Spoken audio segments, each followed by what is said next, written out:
तर बच्चू कडू यांनी काल आमदार आयुक्तांवरती हातही उगारला आणि त्याचबरोबर शिवीगाळ सुद्धा केली।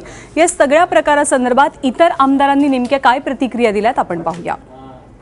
ज्या लोकशाहीच्या चौकटीमध्ये आम्ही आमदार झालेलो आहोत तर आम्हाला जशी काही हक्क आहेत तसे आम्हाला कर्तव्य सुद्धा आहेत। त्या गोष्टीचं मी अजिबात समर्थन करणार नाही, परंतु ही गोष्ट मला नमूद करावीशी वाटेल की ही पाळी का यावी। मी समर्थन करत नाही हे मुद्दाम सांगतोय।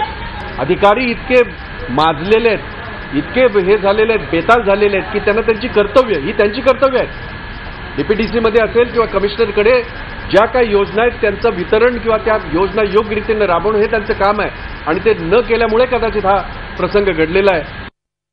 मी बच्चू कडूंचं समर्थन करायला उभा नाहीये, पण जेव्हा एखादा आमदार जातो 10 वेळा 20 वेळा जाऊन एखादी विनंती करतो आणि अधिकारी मुसोरपणाने बॉल टोलवल्यासारखी जेव्हा टोलवाटोलवी करतात, तो आमदार तसा वागण्यासाठी परावृत्त का झाला, त्याच्या हातनं हे कृत्य का घडलं।